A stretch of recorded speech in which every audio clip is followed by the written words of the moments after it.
개인적으로는 제가 이 서민주거 TF팀에 거는 기대가 제일 큽니다. 우리 국민들의 고통과 불안 중에 제일 큰 대목을 차지하고 있는 것이 바로 주거비 부담이기 때문에 그렇습니다.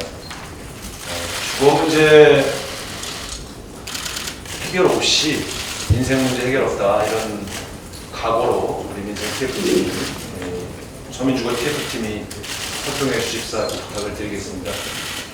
지금 보니까 원래 청년 일자리 TF팀이 제일 많았었는데 서민주거 TF팀이 거의 비슷한 23분이면 그만큼 더불어민주당이 서민들의 주거 문제 해결에 앞장서겠다는 의지가 반영된 것이라고 생각하고 정말 감사드립니다. 무엇보다도 지금 전월세 폭등이 주는 고통이 너무 크기 때문에 이 문제에 대해서 많은 관심을 가져주시고요. 또 젠트리피케이션 문제도 자영업자들의 고통이 너무 크기 때문에 이 TF팀에서 잘 상의하셔서 좋은 대안을 만들어 주실 것을 당부드리겠습니다. 지금 이명박 정부 그리고 박근혜 정부 이어서 이 전월세 상승은 우리 국민들이 미친 전월세라고 부르고 있습니다. 지금 전세가 폭등은 전세가율을 75%까지 만들었습니다. 서울의 경우에는 전세가율이 80%입니다. 지난 5년간을 보니까 지금 준전세의 경우에는 상승률이 104%입니다. 월세가 53%, 전세가 35.8%, 매매가 29.3%입니다.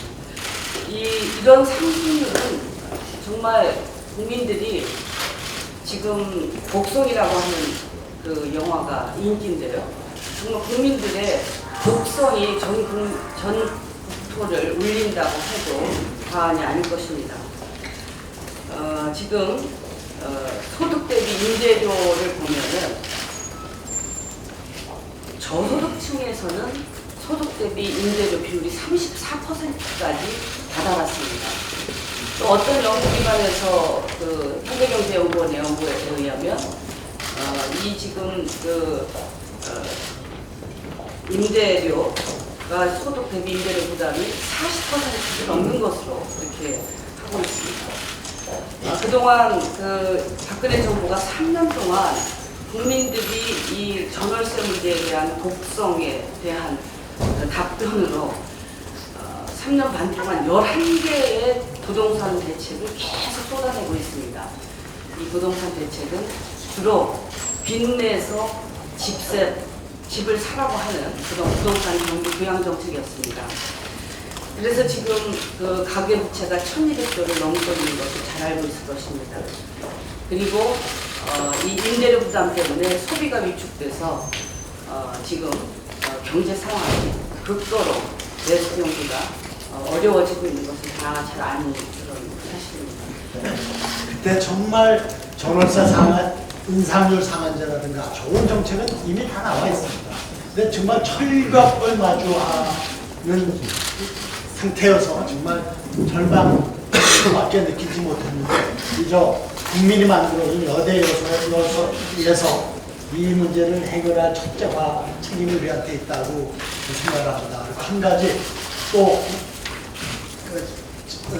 우리가 본격적으로 좀 주도했으면 좋겠다고 싶은 게 영세민들의 그 주거비를 지원하는 거야말로 복지의 정책 중에서 가장 유수율이 적은 이를테면 그 도덕적 해이라든가 낭비가 없는 부분입니다. 누가 10몇만 원, 20몇만 원 그 월세 주거비 지원 받으려고 단지 앞방에 살고 갑방에 살겠습니까? 우리가 민생경제를 얘기를 합니다만 민생경제를 우리가 얘기하는 데 있어서 가장 중요한 영역 중에 하나가 바로 서민 주거 문제입니다. 우리 국민의 주거비 부담이 실제로 계속 지속적으로 증가하고 있고 우리 서민 경제에서 가장 큰 부담으로 다가오는 게 바로 주거 문제입니다. 특히 저소득층일수록 주거비에 대한 부담은 계속 증가하고 있고 방금 전 김상희 위원장께서도 말씀하셨습니다만 이미 30% 이상, 40% 이상의 입학 넘어섰다는 그런 연구 결과도 있습니다. 그런데 지금까지 이 박근혜 정권, 특히 이명박 정권에 이어서 박근혜 정권까지 역대 8년간 정부 차원에서 추진해온 이 주거정책, 주택정책은 부동산 경기 활성화 대책에 초점이 맞춰져 있었습니다. 한마디로 말씀드리면 경제를 살리기 위해서 부동산 경기 활성화를 해야 되니까 빚내서 집 사라. 이것이 초점이었습니다. 그러다 보니 가계부채는 기하학적으로 급증하고 있고 취약층의 주거빈곤은 해결의 기미가 있는 게 더 심화되고 있고 또 그리고 전월세라는 이러한 경기부양 중심의 주거정책에도 불구하고 지난 8년간 지속적으로 계속 증가해왔습니다. 특히 비용이 가장 부담이 큰 게 주거비예요. 특히 서민들 삶 중에서. 그래서 이 주거비와 관련된 일을 획기적으로 개선시키지 않고는 대한민국 경제 성장에도 문제가 있을 뿐만 아니라 내수 경기에 미치는 영향이 큽니다. 이런 대책들을 꾸준하게 18대 지금까지 제가 국회의원 8년 하면서도 쭉 얘기를 해왔던 것인데 우리가 소수당이다 보니까 실천 옮기지 못했는데 이번에 여소야대를 만들어서 적어도 전월세 상한제라든가 그다음에 계약개심 청구권 제도제라든가 이런 틀은 꼭 좀 만들어 가야 되는 것이 아닌가.